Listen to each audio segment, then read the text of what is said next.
Hello, everyone. Welcome to today's broadcast on behalf of Brixton Inner Space Outreach Programme.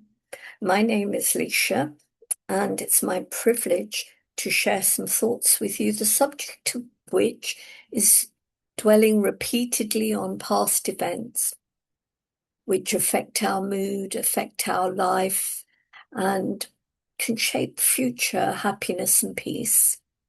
So we've all experienced sad events, and we know how dwelling on them can bring us down and depress us more. So I'd like to tell you a story of one of my students, Winnie, aged 11, and how a worldview that I can never be happy again can ruin our lives. So Winnie's mother died of a heart attack suddenly in her early 40s. And Winnie and her sister were away for 2 weeks. When she came back, it happened that Monday morning. She had her lesson with me, her first lesson back at school. And she was bawling her eyes out. I said, Winnie, stop crying. Don't worry. You and I are going to talk. It'll be okay. So she dried her eyes. We got to the end of the lesson. I dismissed the other girls. I sat down next to Winnie and I said, what's the matter, Winnie? Are you missing your mum? She said, no, miss, it's not that. She said, it's my birthday today, and I feel it's disrespectful to be happy on my birthday because my mum has just passed away, and that is what's making me so sad. Quick as a flash, I said, no, Winnie, your mum's watching you, and what you're feeling, she's feeling. When you are happy, try to be happy. It'll make her so happy. She knows that her child is safe and growing well, growing independent, and she can then go where she needs to go and do what she needs to do. So gradually we came to the end of our interview and off she went. A few days later, I was supervising the lunch queue at school and she pulled on my sleeve, came up behind me and pulled on my sleeve. And she said, Miss, thank you so much for what you said. And off she ran.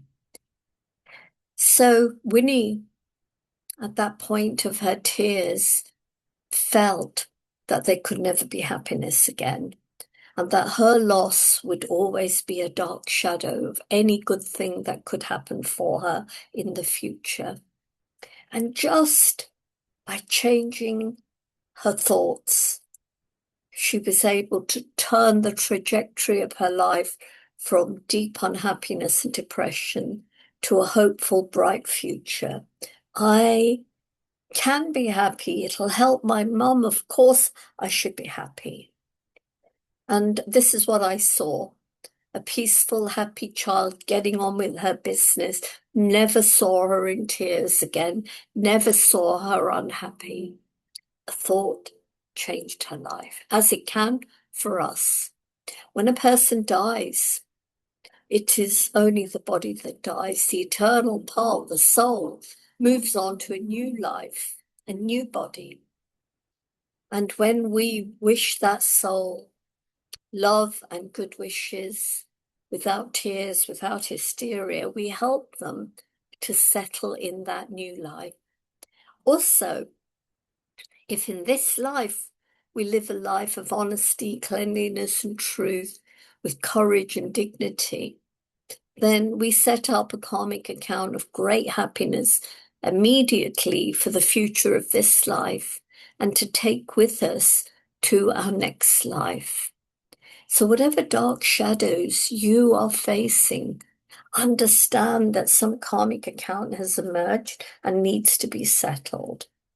And with meditation, you can access the inner powers of love, truth, purity, courage, dignity, and so much more, and bring them to the life that you're living, to now face your challenges, understand the sadness that has come, and dissolve them with a lot of courage and dignity. Yes, this was a karmic account.